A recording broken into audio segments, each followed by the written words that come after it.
2020년 7월 12일 주일 설교입니다. 성경 본문 말씀은 누가복음 17장 7절에서 10절까지입니다.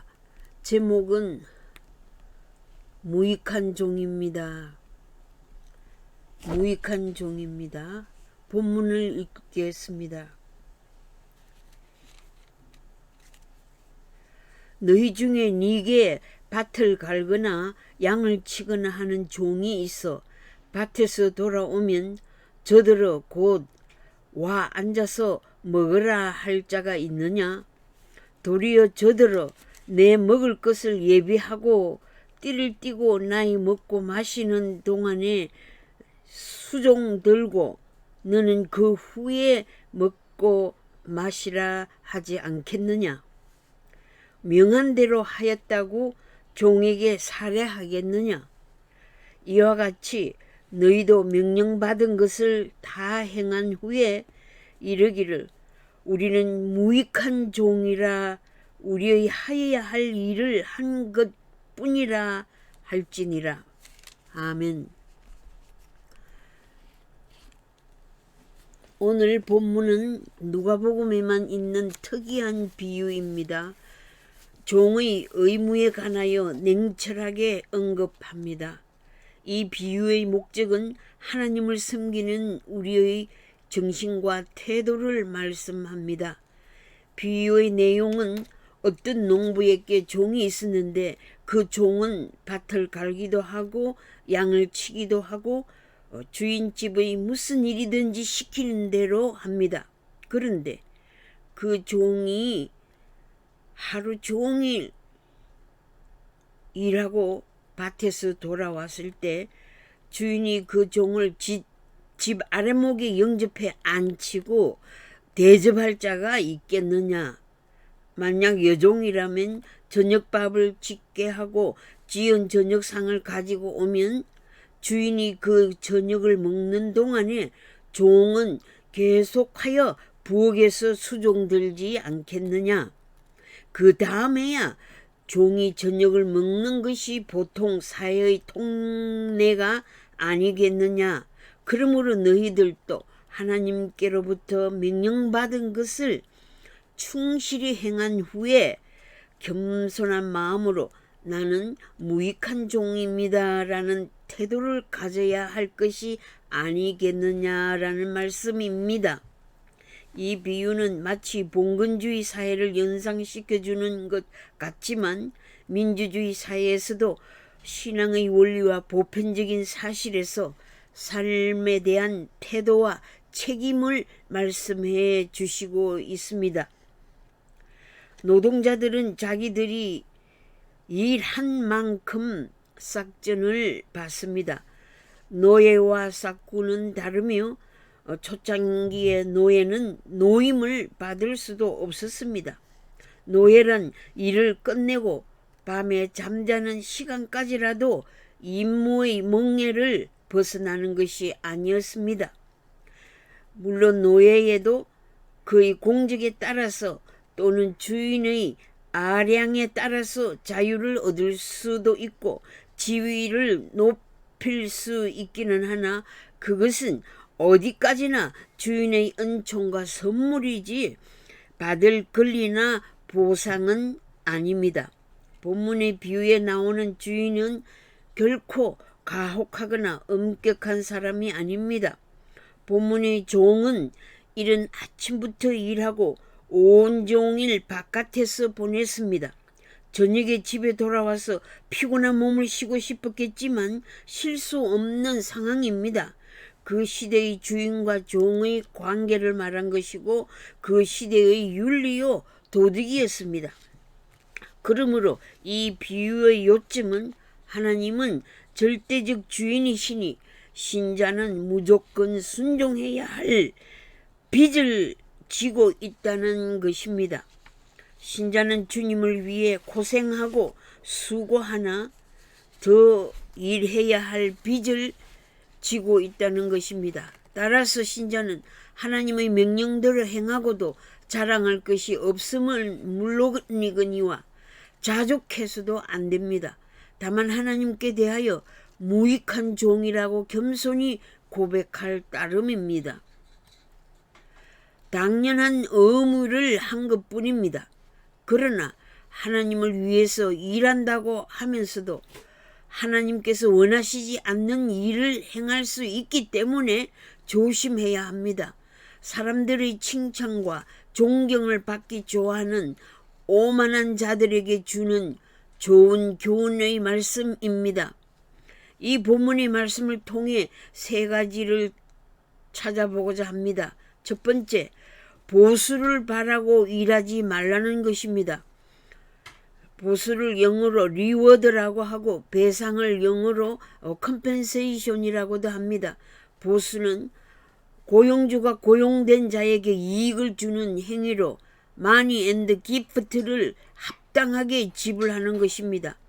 컴펜세이션은 노동자가 일하다가 다친 후 노동법적인 조사와 메디칼 검사와 평가를 통해서 정부와 인슈런스 컴퍼니로부터 합당한 보상을 받는 것을 말합니다. 종은 주인이 맡긴 모든 일을 수행하였을 때 그는 자기의 의무를 다한 것뿐입니다. 노동의 대가로 받는 것을 월급이라고 합니다. 인컴이라고도 하지요. 모든 직장인들은 월급을 받습니다. 그러나 그 사람의 능력과 위치에 따라 월급과 보수가 다른 것이 회사의 조직입니다. 그러나 요즘 은행이나 크레딧 회사에서 자기 회사에 이익을 많이 주는 대로 리워드 카드를 발급해 줍니다. 하나님과 신자들의 관계에서는 특별한 보수를 기대하고 일하는 것이 아닙니다. 만일 종이 자기의 한 일에 대해서 주인에게 보수를 요구한다면 그것은 주인의 권리를 침해하는 것이 됩니다. 물론 주인이 종에게 격려하면서 수고했소, 고맙소 하고 치하할 수는 있겠지요. 여기서 우리는 주인의 선물과 종에게 대가를 지불하는 것과는 다름을 알 수 있습니다. 종이 하는 일마다 주인이 그 값을 갚아줘야 한다면 그것은 종이나 노예가 아니라 삭꾼입니다. 삭꾼은 자기가 하기 싫으면 안 해도 되는 자유인입니다. 그러나 종에게는 의무와 순종만이 있을 뿐입니다. 우리의 수고를 가지고 하나님께 무슨 빚을 지은 것처럼 갚음을 요구할 수 없다는 말씀입니다. 그리고 내 책임을 다했노라고 자만해질 수 없다는 것입니다. 바울 사도는 내가 복음을 전할지라도 자랑할 것이 없으면 내가 부득불 할 일을 함이라. 만일 복음을 전하지 아니하면 내게 화가 있을 것이미로다. 고린도전서 9장 16절에서 말씀했습니다. 현대 사회에서 지적 능력과 권력의 지위, 일의 생산량과 시간에 따라 월급 차이가 너무 심하기 때문에 불공평을 부르짖고 있습니다.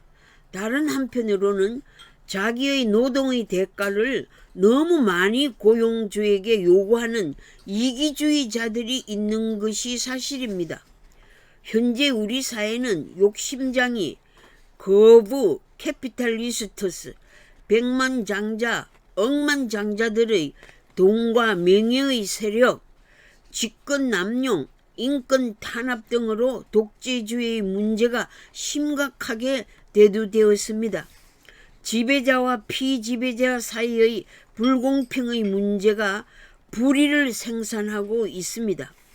자신들의 책임 완수는 등한히 하면서 분수에 넘치는 보수를 기대하여 불법 사기로 부와 재산을 쌓아가는 자들이 많습니다. 성실한 일꾼, 성실한 노동자, 성실한 직장인이 정당한 임금, 정당한 월급, 정당한 보수와 대가를 받는 사회를 만들어 가야 될 것입니다. 특히 신앙인이라면 하나님께 대한 수고의 자세가 순종의 자세로 자신을 하나님께 드려야 합니다. 두 번째, 교만하지 말라는 교훈입니다. 무익한 종이란 쓸모없는 자, 공로 없는 종이라는 뜻입니다. 자기의 공로로 자랑할 것이 없는 종을 말합니다. 자기들의 가치를 인정받지 못하는 불쌍한 종이 아니라 오직 해야 할 일을 했기 때문에 보수를 요구할 것이 없는 종들입니다. 명령과 지시를 받은 것을 다 행한 후에 이르기를 나는 무익한 종입니다 라고 겸손한 태도를 가지게 되는 것입니다. 나는 무가치하고 공로가 없고 하나님께서 하셨습니다는 고백의 크리스찬이 될 수밖에 없지 않습니까? 잠언 16장 18절에 교만은 패망의 선봉이요 거만한 마음은 넘어짐의 앞잡이라고 했습니다. 잠언 18장 12절에 마음의 교만은 멸망의 선봉이요 겸손은 종기의 앞잡이니라. 교만은 손해를 부르고 겸손은 이익을 받는다는 말이 있습니다. 교만에는 지식의 교만, 사상의 교만, 재력의 교만, 명예의 교만, 미모의 교만 등을 들 수 있습니다. 교만한 사람의 특징은 남보다 자기가 우월하다고 느끼는 자입니다. 말세의 특징 중에 자기를 사랑하며 돈을 사랑하며 자랑하며 교만하며 비방하며 부모를 거역하며 감사치 아니하며 거룩하지 아니하며 무정하며 원통함을 풀지 아니하며 모함하며 정죄하지 못하며 사나우며 절제하지 못하며 사나우며 선한 것을 좋아하지 아니하며 배신하며 조급하며 자만하여 쾌락을 사랑하기를 하나님 사랑하는 것보다 더하며 경건의 모양은 있으나 경건의 능력은 부인하는 자니 이 같은 자들에게서 내가 돌아서라고 하셨습니다. 교만한 자는 교만한 행위에서 돌아서라는 말씀에 은혜 받기를 바라는 것입니다. 디모데전서 6장 3절에서 5절 사이에 예수 그리스도의 말씀과 경건에 관한 교훈을 따르지 않는 자는 교만하여 아무것도 알지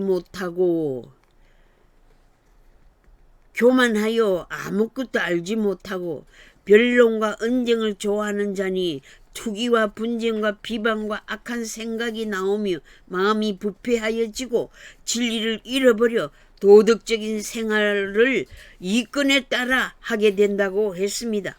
오늘날 우리 사회는 양심을 다 팔아먹고 직권 남용, 사기, 위조, 거짓 선동, 정권과 언론 유착, 지배자의 압제와 인권 유린, 권력의 폭행, 성폭행으로 무서운 죄를 범하고 있습니다. 더욱이 자살은 생명의 주인이신 하나님의 권위에 도전하는 최고의 교만입니다. 타살인 살인도 하나님의 절대 주권에 항거하여 하나님의 성품으로 지음받은 신성한 생존권을 박탈하는 최고의 악행입니다.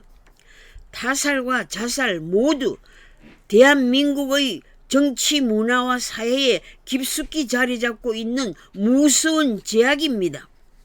자살을 수사 종료의 최후의 선택으로 미화하거나 우상화하는 풍조는 악령의 어두운 활동입니다. 죽음의 세력, 멸망의 세력을 대한민국 강토에서 몰아내야 합니다. 자살자는 책임 회피자입니다. 가해자로서 자기의 죄를 덮어버리려고 하고 법적 처벌을 받지 않으려는 무법자이며 이런 자들은 지도자의 자격을 상실했습니다. 젊은 세대들에게 도덕적 거울이 못 되는 것입니다. 추모 영상으로 과거 업적을 추모하는 것이 죽은 사람에게 예의를 표하는 길이지만 마지막으로 그가 어떻게 죽었느냐는 질문에 대답해서 그 사람의 삶과 인격을 말해주지 않습니까? 그러므로 누구나 죽을 때 잘 죽어야 합니다. 사실은 잘 죽기 위해 사는 것입니다. 인생의 삶이 이 세상의 삶으로 끝나는 것이 아니기 때문입니다. 인간이 한 번 왔다가 가는 것은 정한이 이치입니다. 그러나 얼마나 인간답게 살고 가느냐에 따라 후세인에게 아쉬움과 긍정적인 많은 영향을 주게 됩니다. 인간은 다 미완성 인간이며 종교심을 가지고 태어납니다. 그래서 인간은 종교적 동물이라고 프랑스의 사회학자 두르케임 에밀이 말했습니다. 풍랑을 만나 유리하는 인생에게 먼저 요구되는 것은 방향을 가르쳐주는 나침반 컴패스가 아닙니까? 그 나침반이 곧 기독교입니다. 나침반이 없으면 배는 목적한 항구에 도달할 수 없음과 같이 인생은 기독교가 없으면 바로 살 수 없습니다. 인간 세상에는 절망의 수령이 너무 많습니다. 이 절망의 수렁과 미혹의 수렁에서 많은 사람들이 헤어나지 못하고 비관, 자살, 눈물, 한숨이 계속되고 있습니다. 불신자들은 도움이란 하나님의 손길이 기다리고 있음을 모르고 살아갑니다. 불신자들은 언약이란 주님의 약속의 열쇠를 모르고 살아갑니다. 문제의 수렁 속만 들여다보고 수렁 밖에 구원의 손이 기다리고 있음을 보지 못합니다.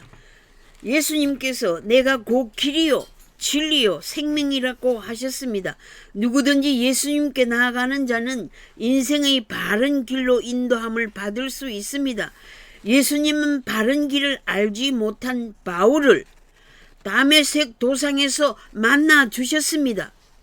구약의 야곱도 길을 잃고 방황하다가 한밤중에 베델에서 천사의 사다리를 통하여 하나님께 돌아와서 하란으로 가는 길을 찾았던 것입니다.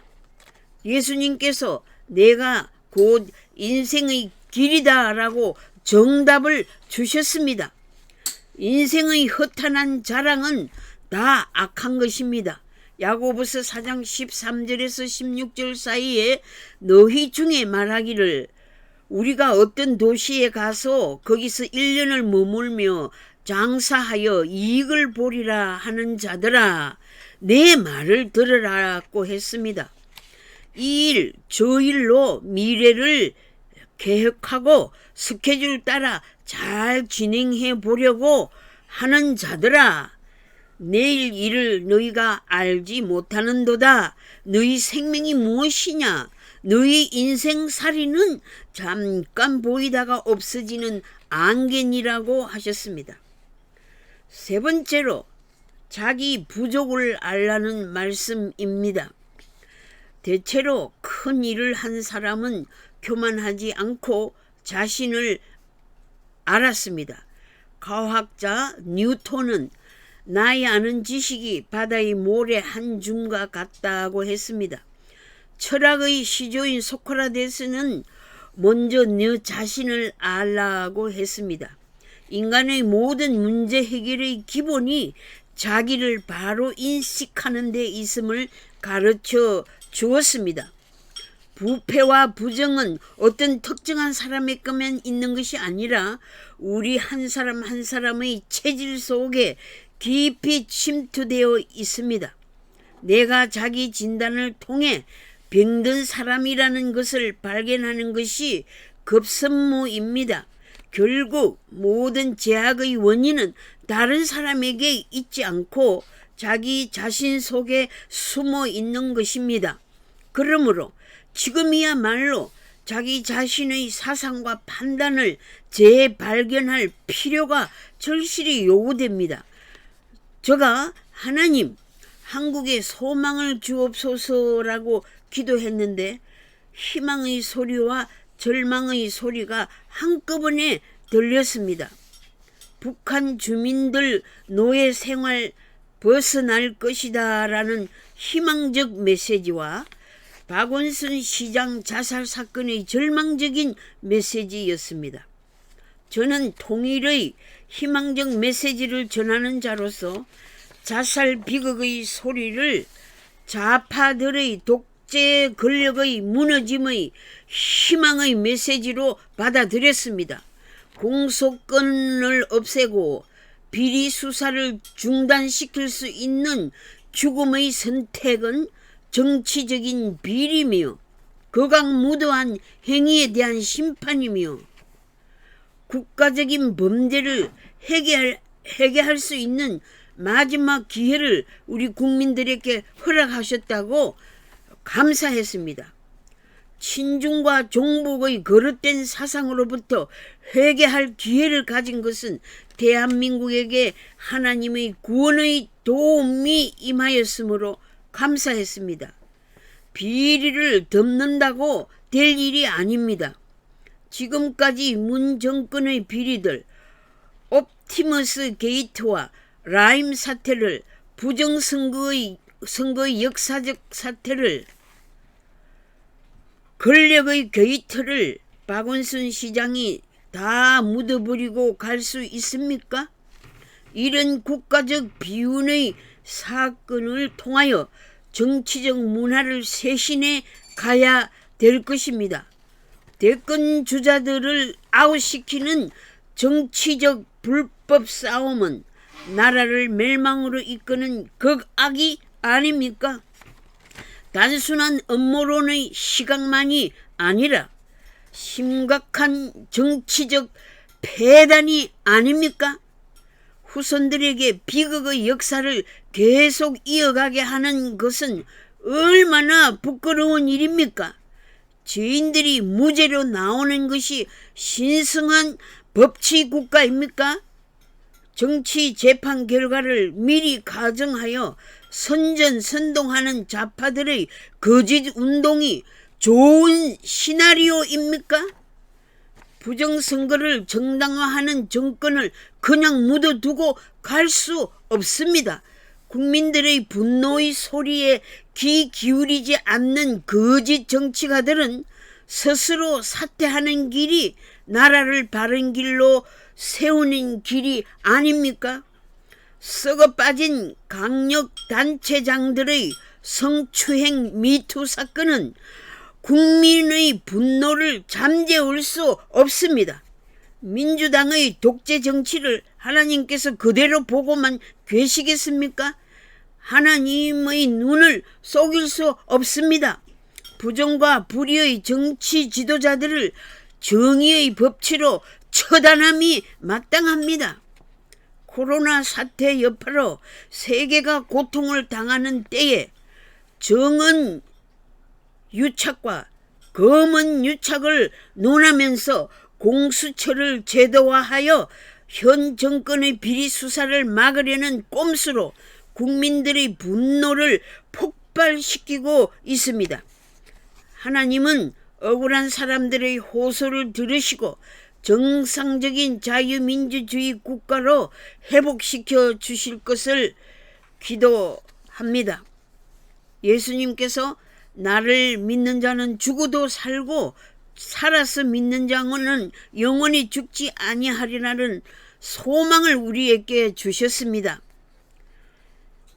하나님을 믿지 아니하는 자는 소망이 없으니 죽음이 공포의 왕이요 절망의 사자요 흑암의 세력입니다.